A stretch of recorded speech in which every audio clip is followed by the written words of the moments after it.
right, so first play we're going to look at, 2nd and 2, one of the Patriots' first offensive plays.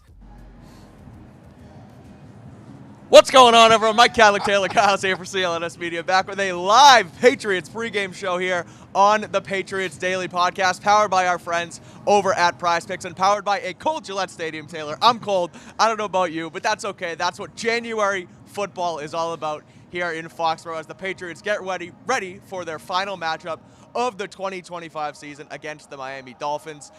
Things going on around the NFL right now. Texans are playing, Jaguars are playing. That is setting up the Patriots' potential first-round matchup in the postseason. The 1 seed is still on the table with a win today and a Denver loss at 425. So a lot going on around the league right now, but all we can focus on here in New England is this game going on behind us. Drake May just came out. The place was rocking. Like I said, it's freezing cold, but Drake's still out here in no sleeves. So no scuba suit. Yeah, no scuba, no nothing. Tom's got to Tom Brady's got us, showed him a text like, bro, we get it. We love the toughness, but you are from the South. As a California kid, I'm telling you, invest in a scuba suit. 100%. He has to do it. But we will talk through some Patriots vs.Dolphins inactives here today, find out who's in, who's out of this one, look at how the Patriots should attack this game, given that, it's they should play, and I know you have a little theory on it. They should play, but they should also try and get guys to rest and things of that nature. So we'll go through that, and then we'll take a look around the league and see what could potentially come for the Patriots next Sunday, or next weekend, rather, depending on when they want to play. But first, the inactives, Taylor.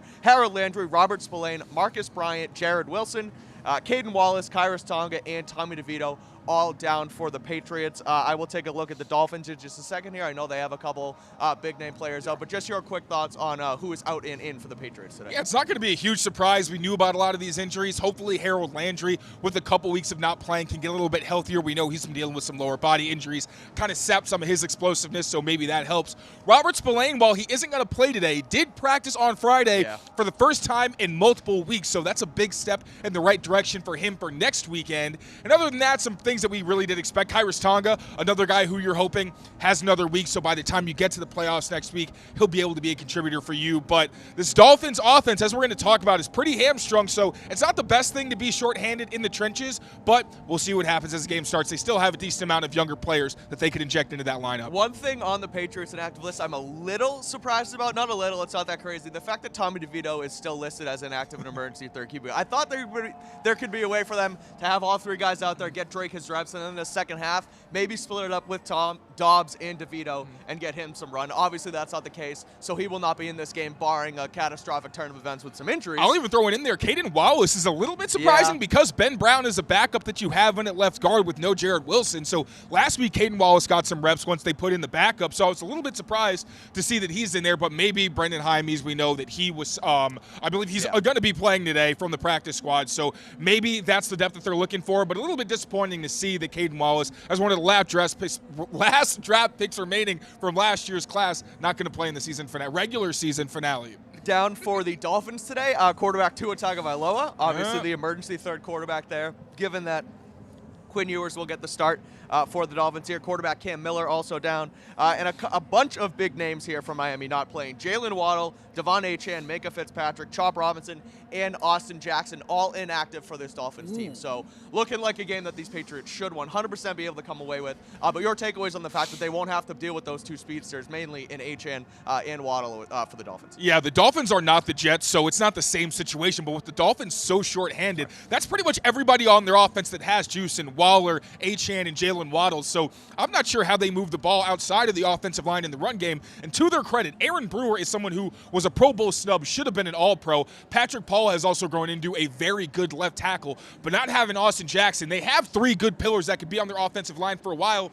That's tough, and Cole Strange is the right guard. So not only are you going to have a guy that we're very familiar with, Cole Strange, he's a solid player, better fit for this Dolphins offense, but you could see him as a liability if he has to line up against a Christian Barmore, and you're going to have a backup at right tackle. So that hurts the Dolphins' ability to be explosive in the run and the pass game. So Patriots really have to hunker down in the ground game. And defensively, Jordan Brooks was also banged up. He's a huge piece to the middle of their defense. But Minka Fitzpatrick, this is a Dolphins secondary that has been hammered by injuries, especially at cornerback. He was their their slot corner, Yep. and as well as playing all the other things that he does as a safety primarily. So that's a lot of injuries in the Dolphins secondary. Hopefully, Patriots can take advantage, maybe get Jack Jones for a touchdown like they did last time around. On that note, looking at how they can attack these Dolphins, and especially with them being down for the count, down for a lot of players out. Quinn Ewers obviously playing.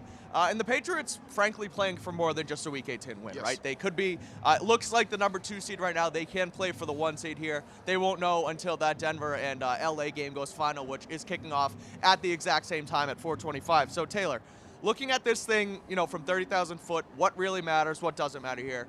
If you're the Patriots, how do you attack this Dolphins team? How do you play this game? How long do you play the starters in this one? What's your kind of, overall thoughts on how the Patriots should attack this one? I remember the first drop back that Drake May took against the Dolphins back in week 2. It was an attempted kill shot. Yeah. They had Kyle Williams as the only player running a route on a hard play fake. And then later in the drive, we saw that leak to Austin Hooper where a better ball from Drake May would have been a touchdown.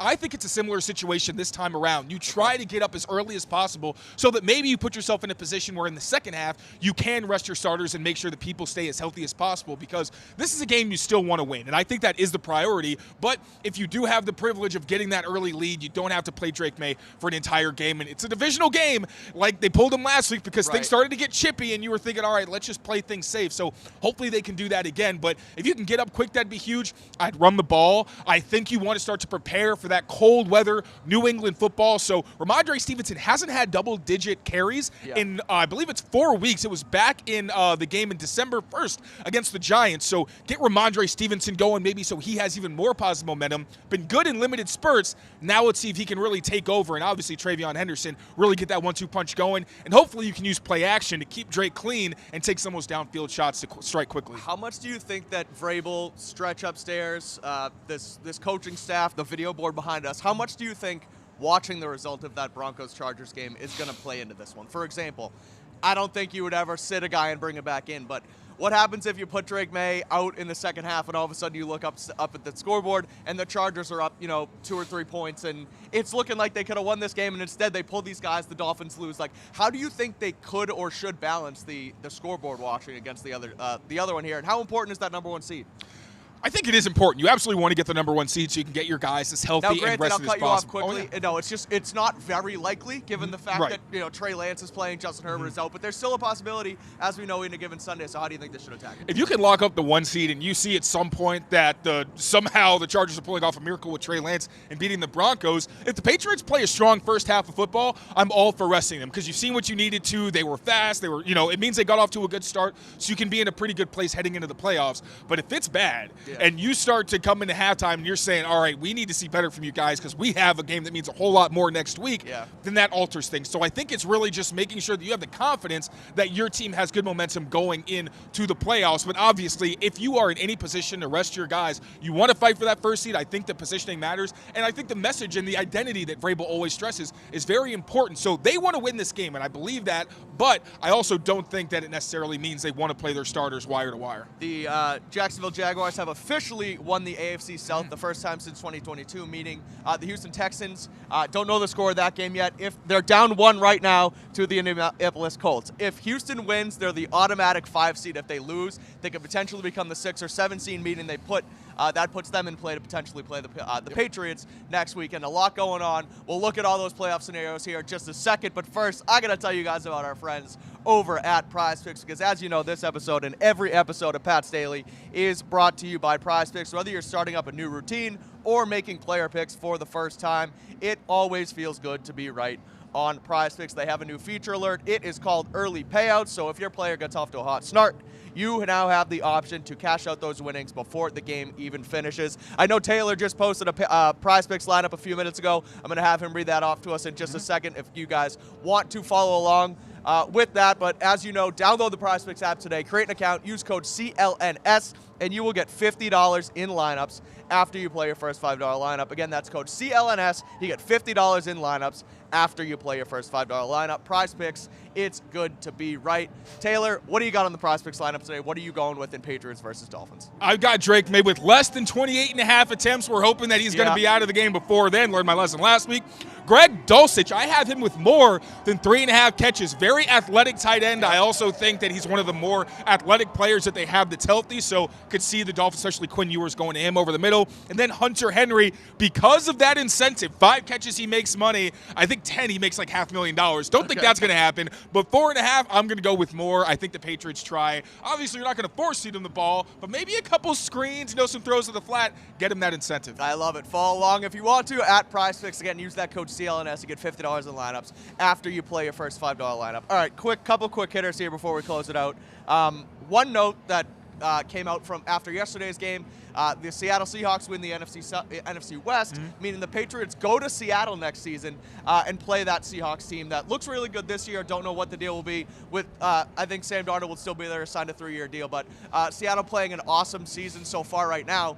What do you make of the Patriots having to go up there? You think that's a challenge next year? I know it's 2026. Oh, hell yeah. We don't know when it's going to be, but what do you think about that team? I mean, we already know the Patriots are slated to have a much tougher schedule than they did this year. And the Seahawks, I don't think there's going to be some huge drop-off. They're well coached. The front office has done a great job making them a Super Bowl contender yet again. It's just another tough test for the Patriots next year and an elevation of what they had with this very soft 2025 schedule. But I'll say, I'm pretty excited. Yeah. I've never been to Seattle, so hopefully, John, if you're listening, I would love to go there. But also, think about the games that they played in Seattle. The Tom Brady, what is it? Oh, the Richard Sherman game. We followed him off the field. The Cam Newton last-minute nail-biter. It feels like every time the Patriots and the Seahawks play, it comes down to the wire. So I'm excited for that matchup. That'll be cool going up there once again, like you said, for the first time since that Cam Newton barn burner. That was Julian Edelman's most receiving yards in a game was Cam Newton throwing. I'm not even surprised. He popped off that game. It was nuts. All right, so actually Houston just took a 29-27 lead in that AFC South matchup between them and the Colts. Davis Mills helping them out down there in Houston. So they win this game. They're the automatic 5 seed, meaning the Patriots will not play them in the first round no matter what. However, if Houston does lose, there's a chance they earn the 6 or 7 seed in the playoffs. If you look at Houston, you look at LA, you look at the Bills. Right now, I ask you, who is the least favorable and most favorable matchup for the Patriots in the first round next weekend? I think the most would probably be the Chargers, and it's because of their offensive line injuries. They want to run the ball, but it's becoming more apparent that they really can't because of how many hits they've taken. If the Patriots continue to get healthier in their defensive front, I think that's a big difference maker, and I think they match up pretty well with the Chargers receiver, so I think that'd be a fun matchup. And the Chargers defense is good, but, with Drake May and Josh McDaniels, all things are possible. And the matchup I really don't want to see is the Texans. Obviously, the offense has looked better and better. Nico Collins didn't play today, so he's probably going to be a little bit more well-rested. And that defense is what it is. I do think there's something to the predictability of that defense. And I think Josh McDaniels would have a great game plan. But also, if I had to pick between those 3, the Texans are subterranean on that list. What about the Buffalo Bills? I look at the Bills, and I know the Texans are super scary right now. The way they're playing defense, the offense getting after it with C.J. Stroud, what have you. Buffalo, a third time. Yes, they're coming up here. They haven't looked great. Their roster's a little bit depleted. Josh Allen's playing hurt. I still just worry about playing the perennial AFC East champion. Now, the Patriots won it this year, as we know, but Buffalo's been here before. The Patriots haven't. That one scares me even in this stadium. What do you make of a potential matchup against those Bills? I would have it as closer to favorable than not because of that injury to Josh Allen, because you saw what they could do when they actually played their brand of football. And then when they didn't, I think it let that fire under them, as we've seen, to know that, hey, if you want to roll over and not play to your best against especially a team like that, they're going to come back to bite you. So I wouldn't mind playing Buffalo again, but also I would just like to see a team that we haven't covered yet, so that'd be really nice. On the Patriots post-game show here on CLNS, we will know who the Patriots are matched up against in week 1, in week 1 of the playoffs, unless, of course, the Patriots somehow land that number 1 seed. We'll know all of it once this game comes to a close, once the Chargers and the Broncos game comes to a close, Bills game coming up against the Jets as well. So we'll have those matchups. We'll have a post-game analysis of this one that's going on behind us between the Patriots and Dolphins. So make sure you keep it here on Patriots Press Pass on YouTube. Rate, review, and subscribe. It'll be myself, Taylor, John Zanis, Greg Bedard on post-game, getting you through all of it and getting you guys ready for the Patriots playoff potential matchup coming up next weekend. So again, keep it here. Thank you guys for tuning in to Patriots pregame, and we will see you after the game. Until next time, take care of yourselves, take care of each other, and we will see you soon.